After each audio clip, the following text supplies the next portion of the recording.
حیدرآباد کے 8 بچے ہیں، ان تمام کو، جس میں سے اصغر علی کو لائف دی گئی ہے، رؤوف کو 7 سال، شفیع الدین ہے، افتخار، باری، یہ نلگنڈے کا بچہ.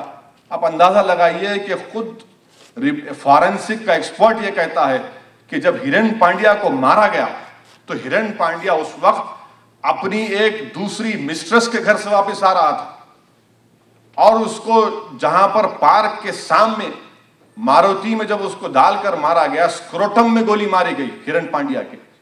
تو جس اینگل سے ماروتی کے آئینے سے گولی چلائی گئی، اس اینگل سے اگر آپ ریوالور چلائیں گے تو سکروٹم میں گولی نہیں لگتی، گولی کو لگنا چاہیے سر میں یا گلے میں. اس کو بھی نظر انداز کیا گیا وہاں کی کورٹ میں. اور پھر جب اگر سکروٹم میں گولی لگتی ہے تو سیٹ کے اوپر اس جگہ پر کافی خون ہونا چاہیے، خون کے ایک قطرہ وہاں پر نہیں ملتا. اور اگر کوئی شخص پارک میں سے واکنگ کر کے آتا ہے تو جوتے نہیں ہیں اس کے پاس، سیل فون کے ریکارڈز نہیں دیے جاتے، اور یہ کہہ دیا گیا کہ حیدرآباد کے بچے آئے اور گولی مار کر چلے گئے، اسی لیے ہم ان کو گرفتار کر رہے ہیں، سزا دی گئی. اس کا بھی مقدمہ ان لوگوں کا مجلس اتحاد المسلمین لڑ رہی ہے. میری آپ لوگوں سے صرف یہی گزارش ہے کہ آپ ان کے لیے دعا فرمائیے. میں اس وقت بھی کہہ رہا ہوں، آج بھی کہہ رہا ہوں کہ تمام کے تمام بچے بے قصور ہیں. ان کا قصور صرف یہی ہے کہ ان کے سینوں میں ایک دھڑکتا ہوا دل ہے مسلمانوں کے لیے.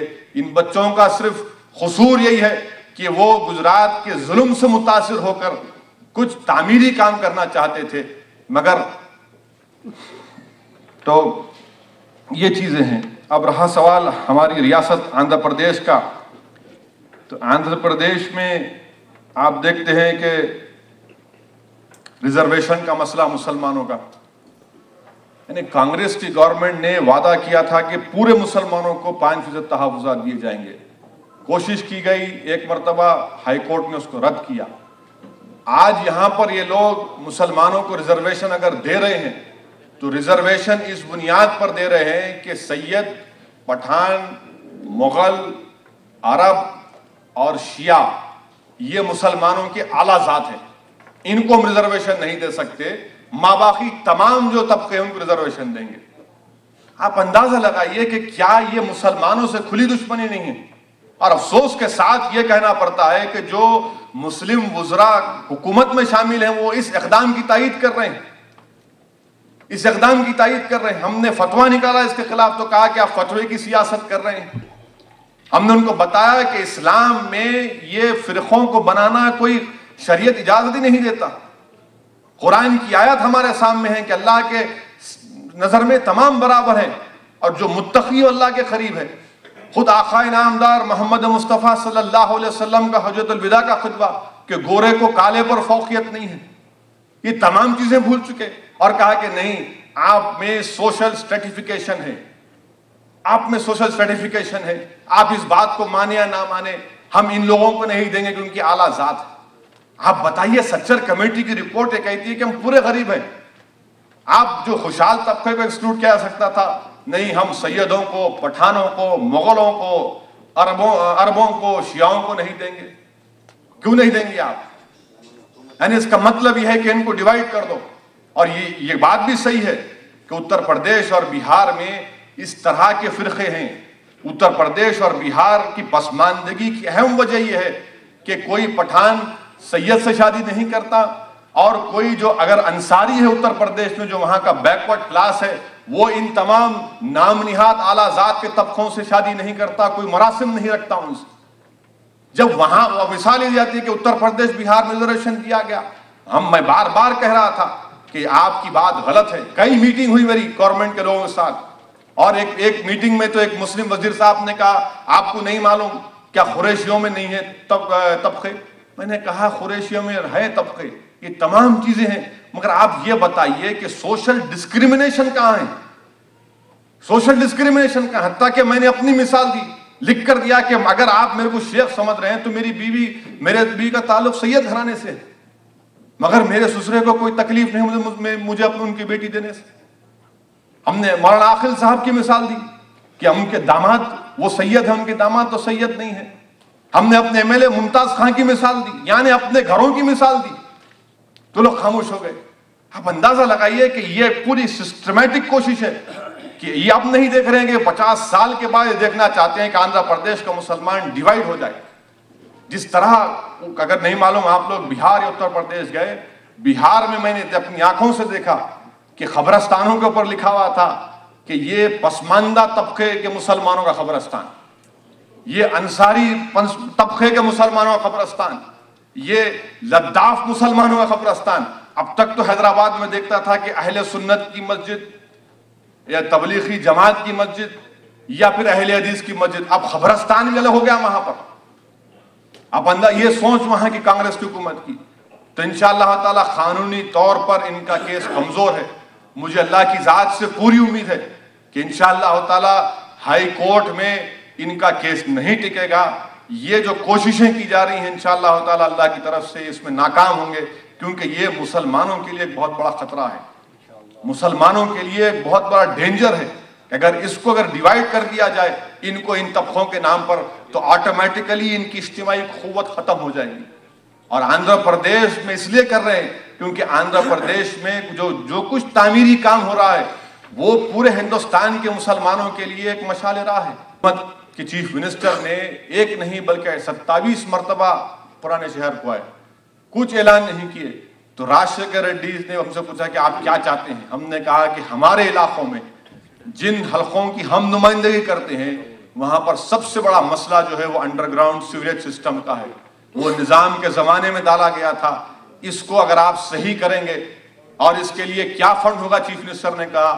تو ہم نے کہا اس کے لیے آپ کو کم سے کم منیمم آف 600 کروڑ الوکیٹ کرنا پڑے گا, مختص کرنا پڑے گا. تو راجشیکھر ریڈی کہا 600 کروڑ میں کہاں سے لاؤں گا.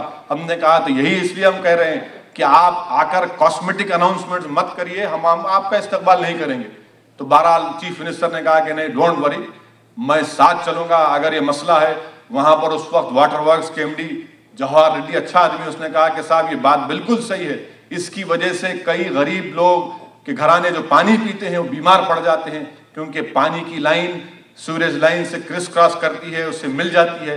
تو چیف منسٹر نے اعلان کیا اور الحمدللہ انشاءاللہ تعالی حلقہ چار مینار میں 120 کروڑ کا نیا سیوریج لائن ڈالی جائے گی, جس کا اگست کے اینڈ میں انشاءاللہ تعالی افتتاح ہوگا. یاقوت پورہ اور چندرائن گٹے کا جنوری یا فروری میں انشاءاللہ تعالی اس کام کا انوگریشن ہوگا. بہرحال یہ چیزیں ہیں, اور بہت سے باتیں تھیں, مگر میں نہیں سمجھتا کہ آپ ظاہر ہے انٹرنیٹ کے ذریعے اخبارات کے ذریعے تمام چیزوں کو دیکھ رہے ہیں. اب رہا سوال کہ مجلس اتحاد المسلمین نے جو آج سے 4 یا 5 دن پہلے جو احتجاج کیا گستاخ رسول تسلیمہ نسرین کے سلسلے میں, لوگ اس پر بھی اعتراض, آپ گولی مار لینا تھا. آپ جا کے ماریے, بنگال میں آج موجود ہے, آپ بھجائیے. بھائی ہمارا ایمان کمزور ہے, جتنا ہمارا ایمان تھا اتنا ہم کوشش کریں, اللہ کے پاس ہمارے کو جواب دینا ہے. ہم اپنے ایمان کا مظاہرہ کریں, نہیں ایسا کرنا تھا. یعنی ہمارے لوگ ہم کو تنقید, وہ لوگ کہتے ہیں آپ فاشسٹ پارٹی ہیں, you are a fascist party, آپ جمہوریت میں فری اسپیچ کے قائل نہیں ہیں. ہم ان کو یہ بتانا چاہ رہے ہیں کہ آپ ہم کو گالی دیجئے, میرے باپ کو گالی دیجئے, میرے خاندان کو آپ برا بلا کہیے, آپ میرے کیریکٹر کے بارے میں کہیے, مگر دنیا کو یہ جاننا چاہیے, سمجھنا چاہیے کہ مسلمان ان تمام چیزوں کو برداشت کر سکتا ہے, مگر جس کے نام کے صدقے سے مسلمان کھا رہا ہے, ان کا نام کیسے مسلمان کی پہچان, مسلمان کی شناخت رحمت اللہ عالمین سے ہے. اگر وہ نہ ہوتے تو ہم اسلام کا قبول کرتے, اگر وہ نہ ہوتے تو ہم لا الہ الا اللہ محمد رسول اللہ نہیں کہتے. اور حقیقت تو یہ ہے کہ اگر وہ نہ ہوتے تو ہم اللہ کا خوف بھی نہیں کرتے. حقیقت ہم کو اگر حق معلوم ہوا تو ان سے معلوم ہوا, ان کی ذات مبارک سے معلوم ہوا. آپ کے پاس ایک قانون ہے آئی پی سی کا سیکشن 153 ہے کہ جو مذہبی منافرت پھیلائے گا وہ نان بیلیبل سیکشن ہے, آپ اس پر عمل آوری نہیں کرتے. ہم بار بار کہہ رہے پارلیمنٹ کی میری سپیچ نہیں معلوم اس میں شامل کیے نہیں کیے. آج سے 3 مہینے پہلے پارلیمنٹ میں کہا کہ تسلیمہ نسرین کو پرسنا نان گراشا قرار دے کے, ناپسندیدہ شخصیت قرار دے کے اس کو ہندوستان سے ڈیپورٹ کرنا چاہیے, کیونکہ اگر نہیں ڈیپورٹ کریں گے تو تو یہ آپ ہمارے مذہب کا مذاق اڑا رہے ہیں، آپ ہم سے صحیح محبت نہیں رکھتے۔ اگر آپ کو ہم سے محبت ہے تو آپ اس کو نکالیے ملک سے۔ میں نے پارلیمنٹ میں یہاں تک کہا کہ اگر کسی کو ریفیوجی کا سٹیٹس اگر آپ دینا چاہتے ہو دیجئے۔ دلائی لاما بھی 1950 سے تبت چھوڑ کر ہندوستان کو آیا، اور کبھی بھی اس نے ہندوستان کی ٹیریٹری کو چائنا پر تنقید کرنے کے لیے استعمال نہیں کیا، اور دلائی لاما کو نوبل پرائز ملا امن کے لیے۔ دلائی لاما کی ایک مثال سامنے ہے، مگر یہ محترمہ نہیں معلوم کدھر کدھر سے آ جاتے ہیں کہ بات کرے تو آقا کی شان میں گستاخی، مسلمانوں پر تنقید، مسلم خواتین پر تنقید، پردے پر تنقید۔ ہم جانتے ہیں کہ ناموس رسالت ایک حساس مسئلہ ہے، اس پر کوئی کمپرومائز نہیں کیا جا سکتا۔ ہم ہر چیز پر کمپرومائز کر سکتے ہیں، اس پر تو کمپرومائز نہیں کر سکتے۔ اس لیے کہ سورہ حجرات میں جب اللہ قرآن کی آیات نازل کیا کہ ایمان والو اپنی آواز کو نبی کی آواز کے آگے بلند مت کرو ورنہ تمہارے اعمال حق کر لیے جائیں گے۔ سرکار کا ادب اور احترام یہاں تک قرآن میں کہا گیا کہ اپنی آواز کو نبی کی آواز کے آگے بلند مت کرو ورنہ تمہارے اعمال حق کر لیے جائیں گے۔ تو ایک صحابی تھے، اگر میں غلط نہ کہوں اللہ مجھے معاف کرے، حضرت ثابت بن قیس رضی اللہ تعالیٰ عنہ، وہ فوراً روتے ہوئے اٹھ کر، جب قرآن کی آیات نازل ہوئی تو اٹھ کر رو کر بھاگنا شروع کر دی۔ تو لوگوں نے پوچھا، رسول اللہ صلی اللہ علیہ وسلم نے دریافت کیا کہ ثابت بن قیس کہاں ہیں؟ تو صحابیوں نے فرمایا کہ یا رسول اللہ جب یہ قرآن کی آیات نازل ہوئی، کیونکہ وہ اونچا سنتے ہیں، وہ زیادہ آواز سے پکارتے ہیں، وہ اللہ کی اس آیات کے خوف میں ڈر کر بھاگ گئے۔ یعنی ایک صحابی اٹھ کر چلے جاتے ہیں تو رسول اللہ صلی اللہ علیہ وسلم ان کو بلا کر اطمینان دلاتے ہیں کہ آیات تمہارے لیے نہیں ہے ثابت۔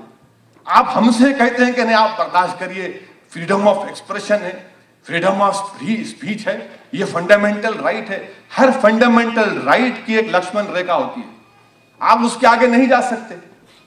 اور آپ یہ کہیں گے نہیں آپ نہیں کرنا تھا، تو یقیناً اگر کوئی اسلام کی تاریخ سے واقف نہیں ہے تو جان لے ابن قتل کو کیسے ختم کیا گیا۔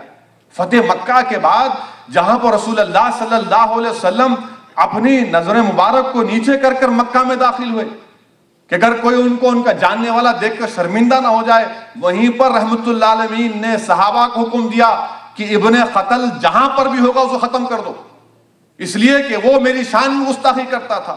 تو صحابہ نے آ کر کہا کہ یا رسول اللہ وہ کعبے شریف کے غلاف میں چھپا ہوا ہے، کیا کریں؟ کعبے میں چونٹی کو مارنے کا حکم نہیں ہے۔ تو رحمت اللہ علیہ نے فرمایا کہ اس کو وہیں پر مار دو۔ اب آپ اندازہ لگائیے کہ یہ کیا ہے، ہم کسی کے خلاف نہیں ہیں، آپ شرک کریے، اللہ اس بات کی اجازت دیتا ہے کہ آپ شرک کریے، آپ کو جینے کا حق ہے، آپ بدترین کام کریے دنیا میں، آپ کو جینے کا حق ہے، مگر اللہ یہ فرما رہا ہے کہ جو میری حبیب کے شان میں گستاخی کرتا اس کا انجام برا ہے۔ یہی ہماری سوچ ہے، اور دنیا اس بات کو سمجھنے کے لیے تیار نہیں ہے، ہم کسی کے خلاف نہیں ہیں، مگر ہمارے بھی کوئی فنڈامنٹل رائٹس ہیں، اور مسلمانوں کا فنڈامنٹل رائٹ یہ ہے کہ رسول کی شان میں گستاخی برداشت نہیں کی جا سکتی، اور اگر اس کے لیے کچھ بھی کرنا پڑے تو ہم کرنے کو تیار ہیں۔ آپ کیا کر سکتے ہیں ہمارے لیے؟ ارے بھائی جب گجرات میں آپ ہم کو کاٹ کے پھینک دیے، بمبئی میں کاٹ کے پھینک دیے، کاٹ کے اگر مرنے کا ہے تو مر جائیں گے۔ یہاں پر 1934 کا ایک واقعہ، عبد القیوم کا واقعہ، پاکستان انڈیوائیڈڈ ہندوستان کا واقعہ عبد القیوم کا، کہ جب اس کو معلوم ہوا کہ ایک شخص آقا کی شان میں گستاخی کیا اور اس پر مقدمہ چل رہا ہے لاہور کی ہائی کورٹ میں، تو لاہور کی ہائی کورٹ میں اندر جا کر جب لوگوں سے پوچھا کہ یہ ٹانگا چلانے والا تھا عبد القیوم، کہا کہ گستاخ رسول کہاں ہے، تو لوگوں نے کہا یہ ہے، فوراً جنبیہ نکالا، اس کا کام تمام کر دیا۔ اس زمانے میں علامہ اقبال کے پاس لوگ گئے اور جا کر ان سے کہا کہ آپ عبد القیوم کا مقدمہ لڑیے، کیونکہ اس نے اتنا بڑا کام کیا۔ تو علامہ اقبال نے عبد القیوم کے تعلق سے کہا کہ اگر یہ سرکار کی محبت اور عشق و محبت میں کیا ہے تو میں کیوں اس کا کیس لڑوں، میں اس کا کیس نہیں لڑوں گا، عبد القیوم کو ثابت قدم رہنا چاہیے۔ اسی لیے تو علامہ اقبال نے کہا کہ نظر اللہ پر رکھتا ہے مسلمان غیور، موت کیا شاہ عالم مانا کا سفر، ان شہیدوں کی دیس اہل کلیسا سے نہ مانگ، قدر میں خون ہے جن کا حرم سے بڑھ کر، آہ مرد مسلمان تجھے یاد نہیں، کیا تجھے یاد نہیں حرف لا تدع ما الہ۔ علامہ اقبال نے کہا، اور اس کے بعد عبد القیوم کے پاس مختلف لوگ گئے کہ تم لکھ کر دے دو کہ تم ناٹ گلٹی ہے، تم نے نہیں کیا۔ تو عبدالقیوم نے کہا کہ میں ایک غریب مسلمان ہوں، زندگی میں میں نے کوئی نیک کام نہیں کیا، میں ایک نیک کام کیا تو آپ مجھے اس کہہ دستبردار ہو جاؤں۔ عبدالقیوم نے کہا کہ میں نے رات میں رسول اللہ صلی اللہ علیہ وسلم کو خواب میں بشارہ ہوا اور رحمت اللہ العالمین نے مجھ سے فرمایا کہ عبدالقیوم میں تیرا انتظار کر رہا ہوں۔ تو اندازہ لگائیے کہ اس پر بھی مجلس پر تنقید، مجلس اتحاد المسلمین میں بہت سے عیب ہوں گے، میں مانتا ہوں اس بات کو، انسان بشر ہے، غلطیاں ہو سکتی ہیں، مگر خدا را اس مسئلے میں تو تنقید مت کرو آپ۔ بھائی ہم سے جو ہو سکتا تھا ہم کرے، آپ بھی کریے، اور ہم کو بھائی سے مسلمان کم سے کم اس ایشو پر تو ایک ہو سکتے ہیں۔ ہم سیاسی آئیڈیالوجی ایک نہیں ہو سکتی، سیاسی آئیڈیالوجی مختلف ہو سکتی ہے، آپ میری آئیڈیالوجی کو نہیں مانتے ہیں، بے شک آپ کو اختیار ہے، مگر ناموس رسالت کے مسئلے میں تو ہم کو ایک ہو کر بتانا پڑے گا دنیا کو کہ نہیں، آپ ہم کو توڑ نہیں سکتے، اس مسئلے میں ہم ایک ہیں، اور حکومت کو بھی مجبور کرنا پڑے گا۔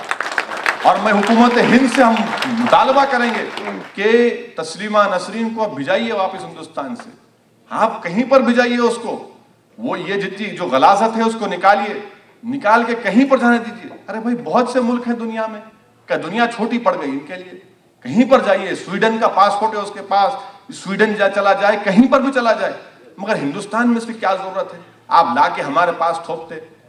یعنی یہ تمام چیزیں ہیں۔ پھر 18 مئی کا مکہ مسجد کا بم بلاسٹ، مجلس نے سی بی آئی کی انکوائری کا مطالبہ کیا، مگر راجشیکھر ریڈی کی حکومت کی ایک اور ناانصافی کی مثال کہ 18 مئی کا بم بلاسٹ کے بعد جو پولیس فائرنگ ہوئی اس میں 6 مسلمان شہید ہوئے۔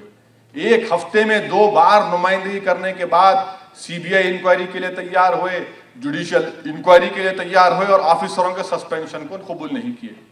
کھمم میں پولیس فائرنگ ہوتی، 6 کمیونسٹ مارے جاتے، اور 2 گھنٹے کے اندر راجشیکھر ریڈی ایک آئی پی ایس آفیسر کا ٹرانسفر، ایک آئی پی ایس آفیسر کو سسپینڈ، ایک انسپیکٹر ایس آئی کو سسپینڈ کیا جاتا ہے، جوڈیشل انکوائری کا آرڈر کیا جاتا ہے۔ یہ مجھے بات سمجھ میں نہیں آتی کہ اگر ہم مرتے ہیں تو کیا ہم انسان نہیں ہیں؟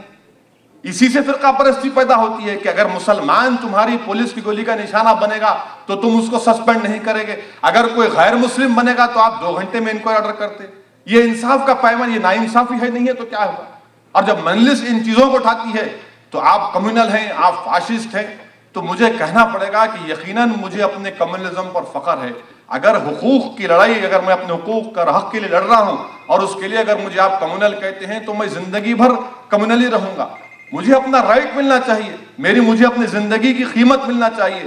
میں اس ملک میں کوئی ریفیوجی نہیں ہوں، میں اس ملک میں ایک برابر کا شہری ہوں۔ اس ملک کو آزاد ہم نے بھی کیا، اس ملک میں سب سے زیادہ قربانیاں ہم نے دی، اور اس ملک کو خوبصورت ہم نے بنایا، اسی لیے ہم چاہتے ہیں کہ ہم کو ہمارا حق ملے۔ بہرحال عزیزان ملت، ایک اور سوال جو بار بار کیا گیا مجھ سے شکاگو میں کہ کیا تیلگو دیسم آئے گی، کیونکہ بابو صاحب یہاں پر آئے تھے۔ چندرا بابو نائیڈو ابھی بھی 2004 کی شکست کے شاک سے نہیں نکلا، ابھی بھی شاک میں ہے وہ۔ تو میں نہیں سمجھتا کہ اتنا جلدی کوئی بات کہہ سکے، کوئی پیور سپیکولیشن ہوگا اگر کوئی کہے گا کہ ٹی ڈی پی آ جائے گی۔ اگر کوئی لوگ یہ سمجھ کر اس کے قریب ہونا چاہ رہے ہیں کہ یہ فیوچر چیف منسٹر ہیں تو تھوڑا رک جائیے، آئندہ سال مئی تک آپ کو صحیح اندازہ ہو جائے گا کہ سیاسی کروٹ کدھر ہوگا، کیا ہونے والا ہے۔